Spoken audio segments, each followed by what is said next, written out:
निर्विघ्नं कुरु मे देव सर्वकार्येषु सर्वदा। अज्ञानतिमिरान्धस्य ज्ञानाञ्जनशलाकया चक्षुरुन्मीलितं येन तस्मै श्रीगुरवे नमः। श्रीवेदव्याससवाल्मीकिसुखगुरु चरणकमलाभ्यां नमो नमः। हरये नमः परमात्मने नमः। पुरुषोत्तम की ज्ञान गंगा में सभी भाविक जनों, समस्त हिंदू जनता सादर नमस्ते। सभी अपने अपने ओर से अपने अपने प्रवाह में अपने अपने संप्रदायों या मार्ग के अनुसार पुरुषोत्तम का ही पूजन अर्चन होता होगा ये आशा रखता हूँ। यहाँ कथा गंगा में भगवान नारायण श्री नारद जी को, सुतदेव जी सनकादिक ऋषियों को और भगवान कृष्ण युधिष्ठिर को कथा कहते हैं। तथा 11वां अध्याय सदाशिव का वरदान है। नारायण परमात्मा कहने लगा, अबला होने के बावजूद मेधावती आश्रम में रह करके नंदी और भृंगी जैसे जिसकी सेवा कर रहे हैं, ऐसा भगवान भोलानाथ शंकर की आराधना करने में लग गई। और ठंडी में अपने गले तक पानी में बैठती और गर्मी में 5 अग्नि का भट्टा बनाकर बीच में बेचती और बारिश की ऋतु में एक वस्त्र बिना ओढ़े तप करती और वो जमीन पर सोती रहती। उस प्रमाण भोजन में मात्र धूम्रपान करती, जिससे 9000 वर्ष तक इस तरीके से तप किया। सब ऋषि उसकी प्रशंसा करने लगा। शंकर भगवान ने उसको प्रत्यक्ष दर्शन दिया। वेदावती ने आंखों खोल कर देखा तो भगवान का दर्शन हुआ। प्रार्थना करने लगे, हे संभव, हे प्रभु, आपने बाणासुर का रक्षण किया, अपना अलर्क राजा का मरण के शरण हुई पत्नी का जीवत दान दिया। आप शत्रुओं को नाश करना रहो। अपने में मेरा सभी दुख को दूर करने की प्रार्थना कर रही हूँ प्रभु, मेरी अबला का पुकार सुनो।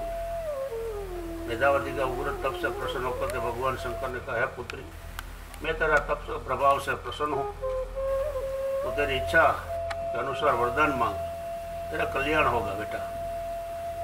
शिव जी की ऐसी वाणी सुनकर के वेदावती को आनंद हुआ। वो उसने कहा, है दीनानाथ, है महादेव, मुझे रात दिवस पति के ही विचार आते थे, इसीलिए मुझे पति दो, पति आपो, मुझे पति आपो, बस पति आपो, बस मुझे पति चाहिए, दूसरी कोई इच्छा नहीं है। ऐसे इस कन्या ने हाथ जोड़कर शंकर सामने खड़ी रही। महादेव जी उसे कहने लगे, हैं उसी कन्या, ये मेरी इच्छा से 5 बार पति की याचना की है, तेरी इच्छा पूर्ण होगी। तुझे 5 सद्गुणी पति मिलेगा, ऐसा मेरा आशीर्वाद है। कर भगवान का ऐसा विचित्र वरदान सुनते हुए वेदावती को बहुत दुख हुआ। उसने कहा, है कैलाशनाथ, एक पति 5 स्त्री होती है, ऐसा बन सकता है, लेकिन एक स्त्री को 5 पति कभी नहीं हो सकता। मैंने आपको ऐसा वरदान देने की प्रार्थना नहीं की थी, मुझे ऐसा वरदान मत दो, मैं प्रार्थना कर रही हूँ। भगवान भोलेनाथ कह रहा है, पुत्री, तुम डरो मत, तुझे पुरुषोत्तम जैसे सर्वश्रेष्ठ माँ की हांसी की है और दुर्वासा जैसे मुनि का तिरस्कार किया।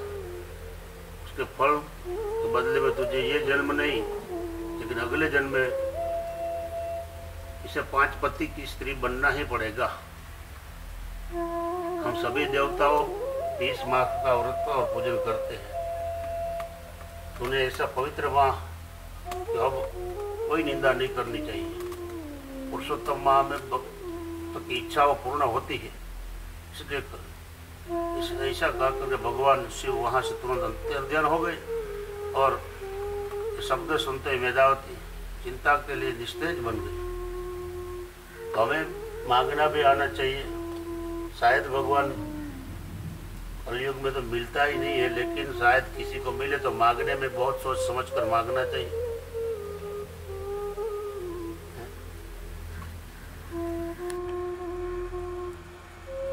इसने 5 दफा बोला मुझे पति दो, बस मेरे पति की कामना थी, मैं तो पति मांगती हूँ।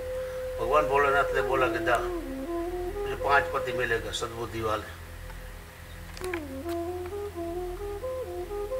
और इतना बड़ा तप के बावजूद भी जब उसका कर्मा इंसान को छोड़ता नहीं है, उसने जो पुरुषोत्तम मास का यहाँ बताया गया कि जो अपमान किया था, दुर्वासा का जो अपमान किया था, इसलिए भगवान भोलेनाथ ने बोला कि तुझे अगले जन्म में 5 पति मिलेगा। और इसीलिए ही द्रौपदी जी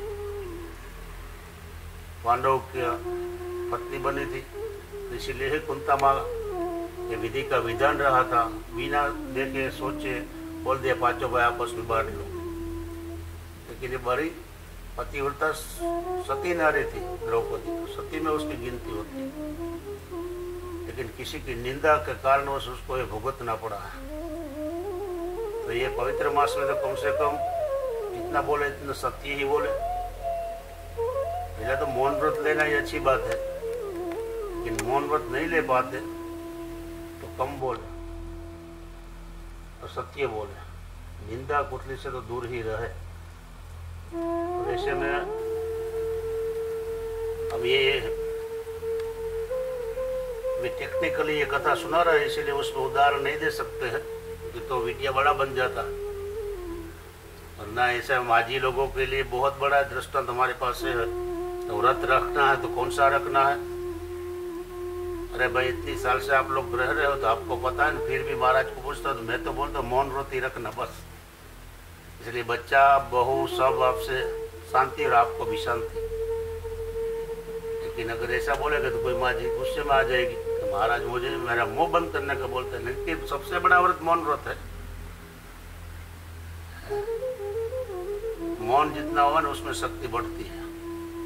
तो यहाँ हम 11वीं कथा भगवान पूर्ण पुरुषोत्तम के शरण में अर्पण करते हुए नमस्कार करते बोले पूर्ण पुरुषोत्तम भगवान की जय, द्वारिकाधीश की जय, माँ